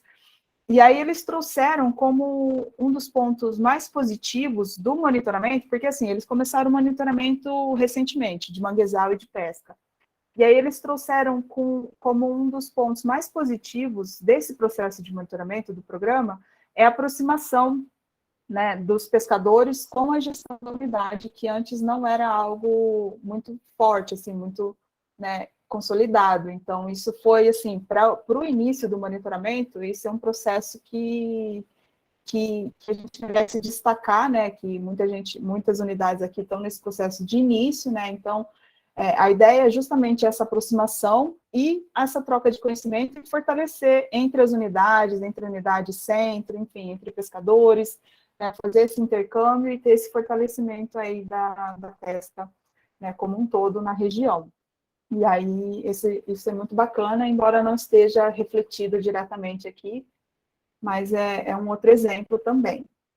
Então, o que eu queria trazer é isso, né? Acho que a apresentação foi... Desculpa se eu falei muito rápido, se ficou alguma coisa, né, sem entender, e é isso.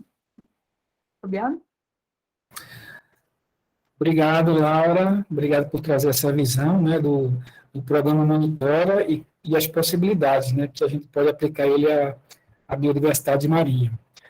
Então, gente, agora, né, a gente vai abrir um pouco a palavra para vocês, cursistas, sobre alguma discussão, algum comentário que vocês tenham sobre as apresentações do Leonardo e da Laura. Tá? Fiquem à vontade. Eu, para perguntar mesmo no microfone, levanta a mãozinha aí e pergunta, ou por perguntas pelo chat. Tá legal? Bom, o Hernando Pinto, né, levantou a mão. Pode falar, Hernando. Eu quero me referir ao Leonardo. Na apresentação dele, fala do seguro-defeso, desemprego da pesca, na verdade. Eu queria trazer essa discussão para dentro do setor, porque inicialmente nós na Amazônia fizemos, na verdade, eu sou da Amazônia, a discussão para implementar no Brasil o defeso da pesca.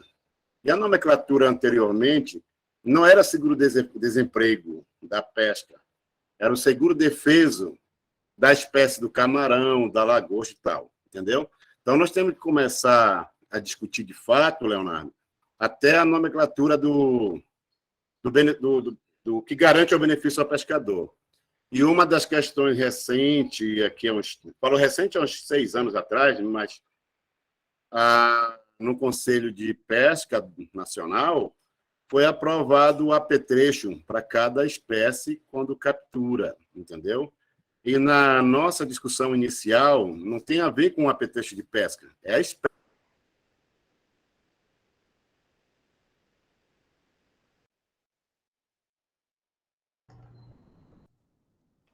Travou para vocês? Eu acho que o Hernando está com problema de conexão. Vai ver, a internet dele caiu. Pode ter sido, sim. Bom, gente, enquanto o Hernandes retorna aí à reunião, né, alguém mais teria algum tema para fazer questionamento?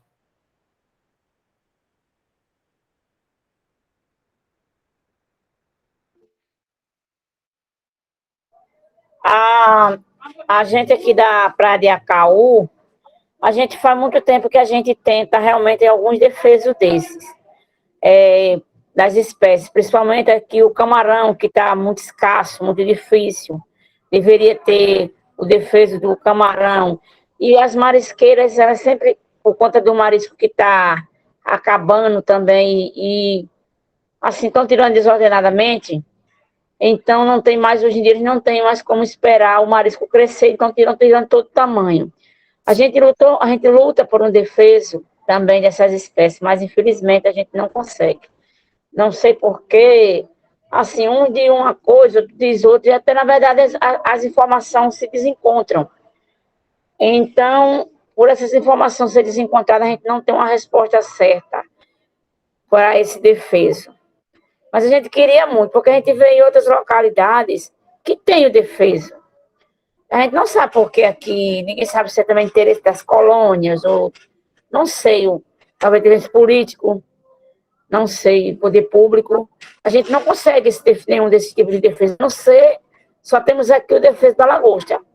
Mas esses outros defesos, não tem. A gente queria, mas é difícil. Está praticamente impossível. É isso. Obrigado, Neide. Leonardo, você quer responder logo? Então, Neide,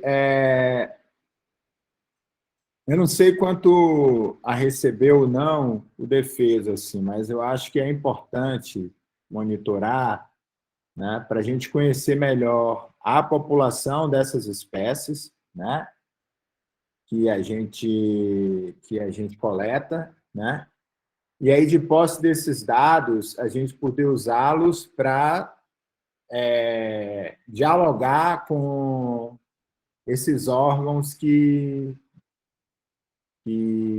eventualmente são responsáveis por isso, né? Seja o Estado, seja o governo federal também, né?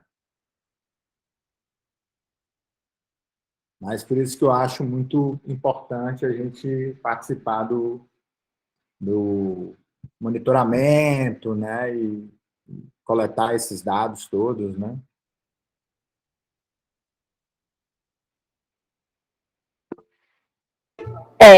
A gente fica esperando por essas coletas, a gente fica esperando por esses estudos, que diz que tem que fazer estudos, tem que fazer coletas, e essas coletas, esses estudos nunca chegam nem nunca terminam, porque não começa, então não tem começo, não tem fim. E a gente fica sofrendo e as coisas ficando cada vez pior, devido à poluição, devido à degradação, devido como se diz, a pesca e os apetrechos, eles ir mudando, entendeu? Então essas coisas vai só ficando cada vez pior e a gente ficando numa situação cada vez mais difícil, cada vez mais precária.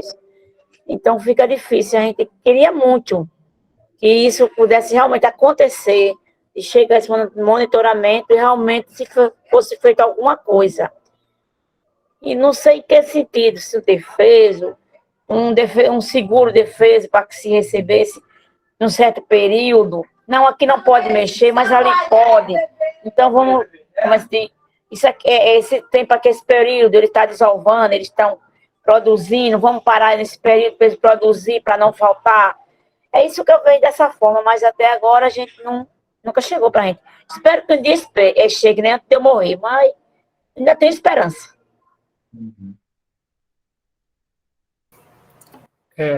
Então, é isso mesmo, Neide. Eu acho que essa fala da Neide, né, tem muito a ver com o resgate de hoje que eu fiz sobre a fala do Bill ontem, né?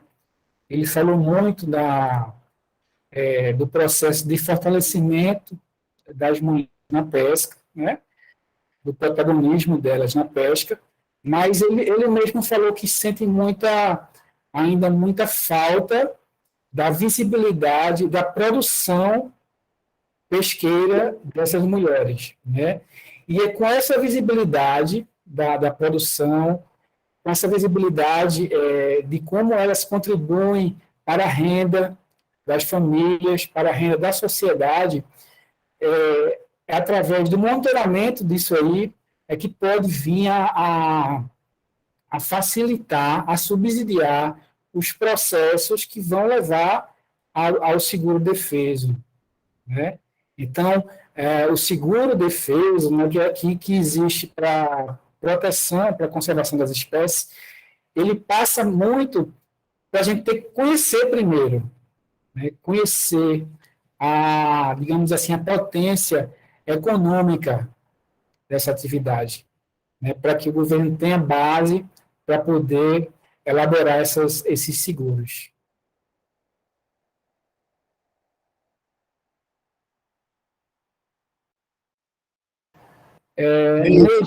O seu microfone está desligado. Ah, tá. Aqui é só um pequeno, como se diz, um encaixezinho aí, que eu esqueci. Aqui mesmo na nossa praia, aqui na nossa área, a maioria das mulheres que pescam, que pegam o marisco, o siri, o aratu, a ostra, o caranguejo, ela não pesca só o marisco, ela pesca quase todas as espécies que tem aqui. Então, eu mesmo, quando o pessoal me pergunta, eu me identifico como pescadora, porque eu pesco não só o marisco. Eu pesco muitas coisas, pescava, né? Mas, enfim, por problema de saúde que eu não pesco mais. Mas a maioria delas são os donos de casa, são homens e mulheres que sustentam suas famílias. E realmente essa invisibilidade, elas deixam elas muito vulneráveis. Então, realmente a gente queria ter essa visibilidade, um olhar diferenciado, um olhar com mais atenção, com mais respeito. É assim que a gente quer ver. Obrigada. Tá, obrigado, Neide, pela colaboração. O Hernando já voltou aí, já está online novamente, o Hernando? Eu estou aqui, retornei. Então pronto, Hernando, pode continuar a sua fala, que caiu energia, né? Isso. Para concluir, então, aprovado no Conselho de Pesca Nacional foi o apetrecho, dentro da questão do defeso. Então, eu, pessoalmente, quando era do Movimento Nacional dos Pescadores MONAP, sempre defendi a discussão inicial, quando aprovamos. Não apetrecho, nós temos que defender a espécie. Então, se é camarão, da forma que você pega camarão, seja de corvo, seja de matapi, seja de rede, ou seja de outro tipo de apetrecho, o defeso tem que ser executado, não é pelo apetrecho. Então, da lagosta trocou-se, né? Em vez de ser de rede, só para corvo. Eu acho que, na verdade, nós temos que começar a discutir isso em nível geral, e principalmente dentro da unidade de conservação. E aí aprimorar dentro de portaria das unidades para poder a gente definir mais esse quadro e tentar buscar o auxílio, esse benefício, na verdade, aos pescadores com mais eficiência, porque fica atrelado hoje a não só, porque dentro da lei tinha que ter a licença ambiental, não existe a licença ambiental no processo para ter acesso, no atual, mas é obrigatório, na verdade, pela lei, era para existir isso. Então, nós temos que começar a aprimorar mais a legislação nesse sentido, pela execução. Obrigado aí. Pessoal, licença de intervir. A gente passou já uns minutinhos da hora, mas para não cortar a discussão, queria pactuar aqui com todo mundo, se vocês concordam em a gente seguir mais 10 minutinhos. A gente atrasou para começar, hoje deu mais problemas na internet. Se vocês toparem para a gente poder ter mais alguns comentários, pode ser, se vocês concordam. Tranquilo. Grata. Então, vamos.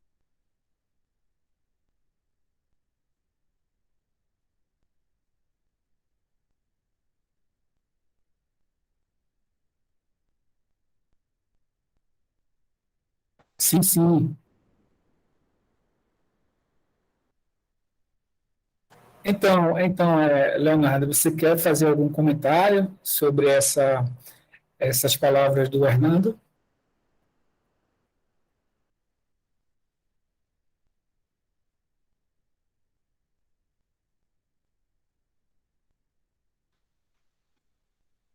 Tem uma série de medidas de ordenamento que foram aqui, né, apresentadas pelo Andrei, né? Tem aqueles instrumentos todos que eu apresentei, que a Laura reforçou também. E eu acho que nas unidades de conservação, como um todo, a gente tem a possibilidade, né, como elas têm um regime de gestão especial, a gente tem a possibilidade de propor bastante coisa, né? Tanto no sentido de promover a conservação da espécie, né?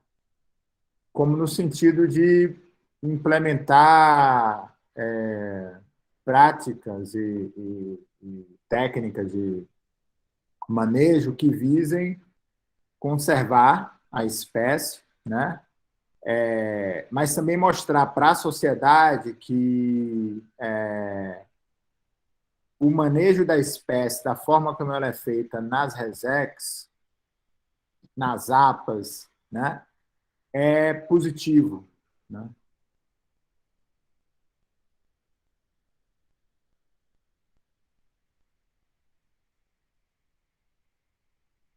Câmbio, Fabiano. Fafá? Fafá está com uma levantada. Estou me segurando para não perguntar nada todos esses dias, vou comentar, mas vamos lá. A aula da Laura, toda vez quando eu penso por que monitorar, né, a coleta de informação, ter conhecimento, debater, analisar aquilo, acaba que a gente pode usar numa mesma atividade, assim como ela falou no final, né, que você não tem um protocolo, para tirar a informação para plano de manejo, para manejo, acaba que a gente pode trabalhar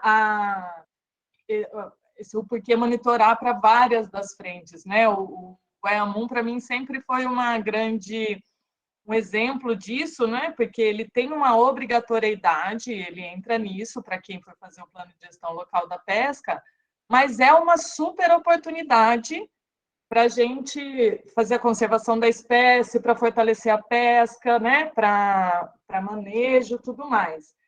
E nesse olhar que eu sempre olhei para o Monitora, quando eu vi os trabalhos em grupo, né? É lógico que o que está na nossa pele é o conflito, na de vocês mais ainda.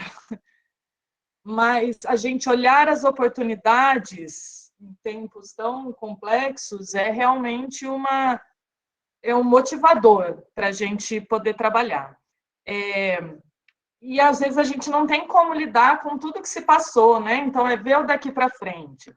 Neidinha, quando você fala, por isso que a gente também trazer, né, a CAU Goiana para começar a namorar o monitoramento, por saber da necessidade, né? Tem um monte de pescador lá, precisamos conhecer a produção, precisamos valorizar e precisamos produzir dados para melhor conservar as espécies, né? A questão do defeso é uma estratégia para conservação. Eu vou parar de pescar no período em que o bicho está vulnerável. Isso é o defeso. Então, isso é instituído lá o período da época. E como aí o pescador tem que parar de trabalhar, por isso que aí eu fiquei nisso que o Fernando falou no começo, né? Seguro-desemprego versus seguro-defeso, é porque no defeso pelo pescador não poder trabalhar, usou-se dessa estratégia do seguro-desemprego, que era o que tinha na legislação. E o que há anos a gente conversa é que é tipo assim, né? Tentou-se encaixar políticas, mas o que a gente precisa de verdade é de uma política de valorização da pesca artesanal. E que a gente olhe para esses dados que a gente está gerando com monitoramento com essa visão de futuro, porque, para mim, eu vejo isso como uma grande construção.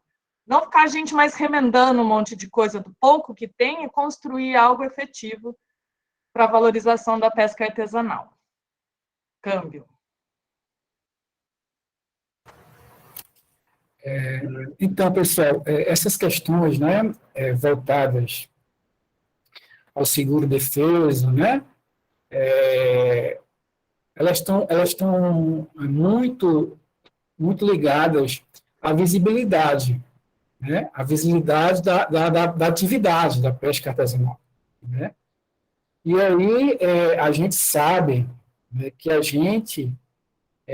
atividade artesanal da pesca, ela vem sofrendo ao longo de décadas um processo de invisibilização, tá?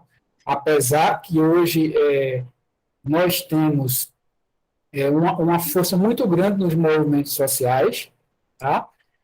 Da resistência muito forte dos pescadores e pescadoras artesanais, mas mesmo assim ainda se precisa dar maior visibilidade à atividade da pesca artesanal, seja pela sua importância socioeconômica, seja pela sua importância cultural, né? Então, esse processo de dar visibilidade é um processo contínuo, tá? Processo contínuo.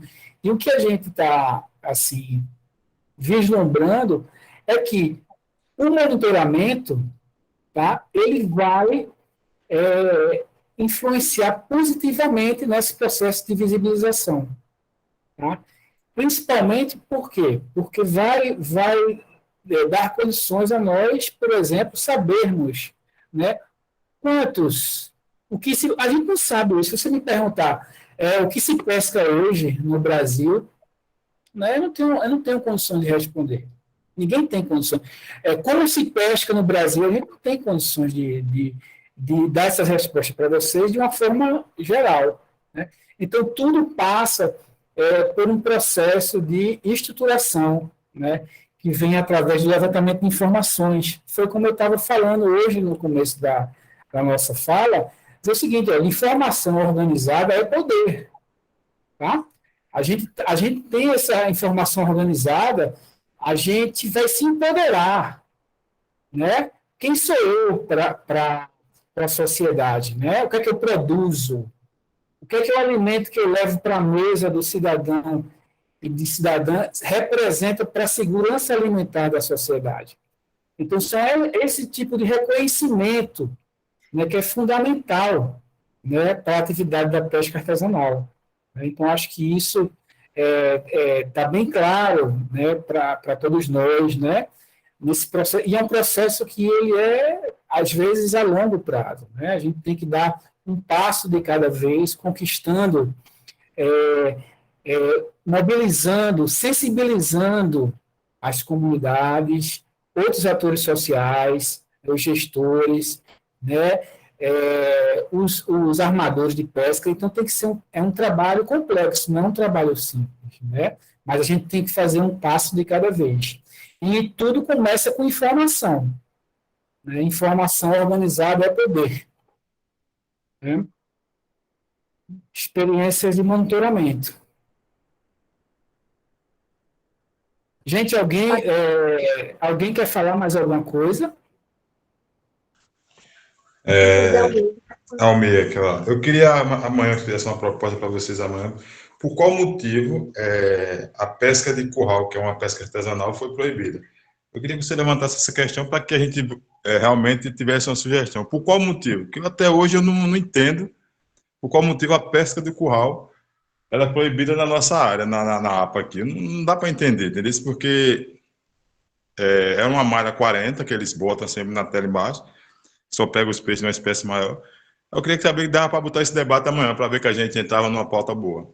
Entendeu? E sobre o defeso da Neide aí, Neide, eu acho que vai por região, porque na nossa área aqui, eu acabei de ver agora com o nosso advogado da nossa associação, a menina aqui acabou de receber o defeso, saiu o defeso dela hoje, que é uma mulher, então, como marisqueira. Então, não sei se é realmente em todas as áreas, entendeu?